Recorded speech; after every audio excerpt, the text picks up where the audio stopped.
put up a video clip about 2 weeks ago of a barn owl egg that unfortunately the parents had, they chipped it in the nest, and when the egg shell cracked, or chipped rather, they abandoned it, they shoved the egg out. And I could see that there was very faint life still left in the egg when I went and discarded it and just held it up against the light of my phone. I could see just a very, very faint glimmer of vein pulsating inside the egg. So I had a tumbler pigeon hatching, and I literally just shoved the egg under the pigeon. I didn't have any incubator plugged in or anything, so it was just kind of an emergency thing just to see could I save it.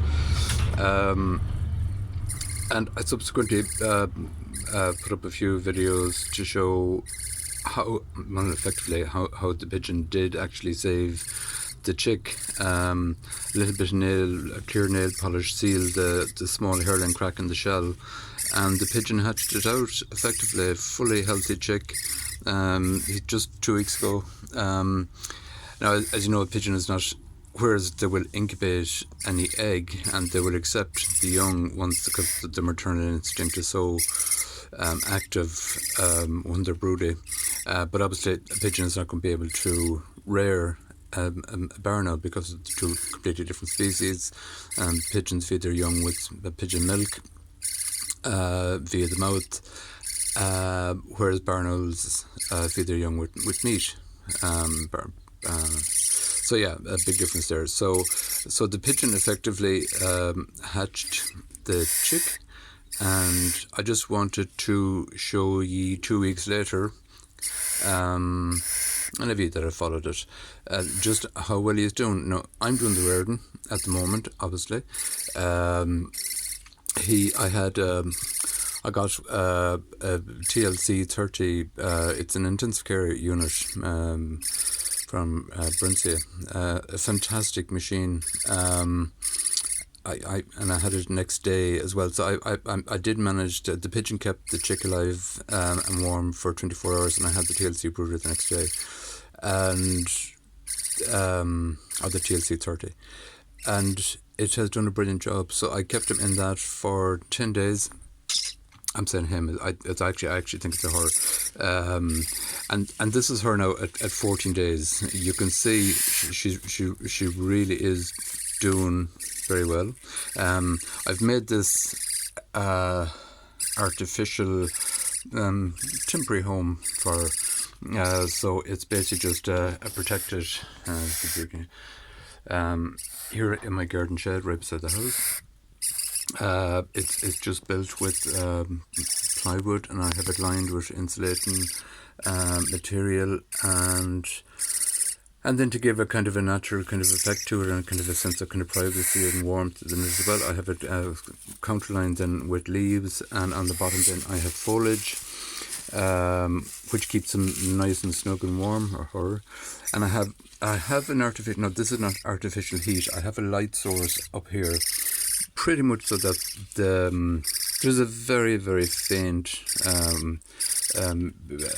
projection of light from that, but it's actually very faint. I have my hand right underneath the board here, and I don't feel anything, but it's enough to give him, like, she's actually maintaining her body weight with the foliage and the warmth of the shed. And she's doing really well. I don't think I've ever had a barn owl chick off heat before 21 days, or fully off heat. So yeah, so here, this or she'd outgrown the TLC anyway, if the truth be known, but she just was kind of, like, I don't know what, just kind of sitting looking out this big window, kind of, tapping out the window to come out. But yeah, she outgrew very quickly. So as I said, she's doing pretty good so far. She's been eating really well for me.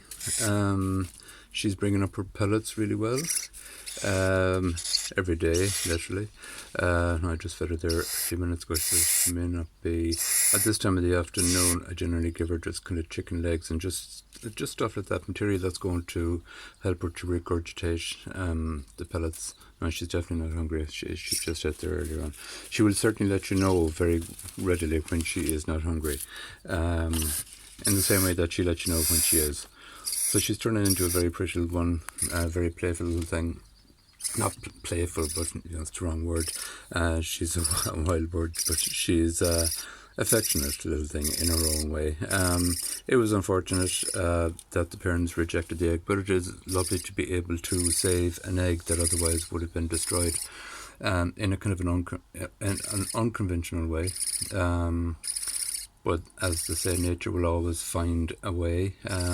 I've had that happen before, where pigeons have actually saved eggs for me of different species, not just owl. Duck eggs, pheasant eggs, small bantam eggs. They're really, if you know the breeding patterns and the brooding pattern of your pigeon, they're very dependable. Again, in an emergency situation.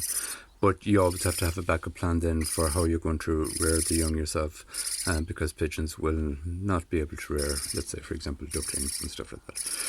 So a little bit of common sense is always going to have to prevail. So look, it's a happy ending story so far. So we'll let the little one continue her growth.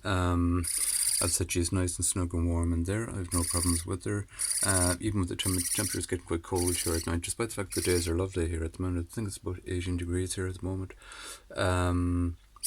Whereas it was -2 last night, but she's doing fine. She's able to literally bury herself in under the foliage here, and she keeps her body temperature is perfectly warm.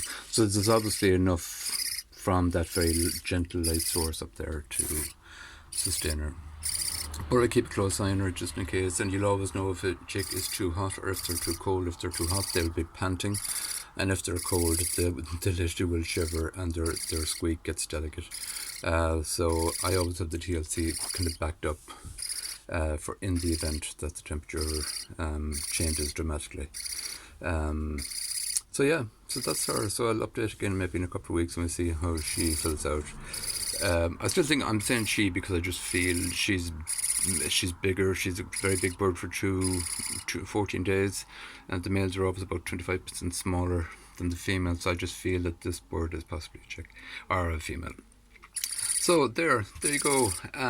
We'll check in with her in a few weeks. Okay.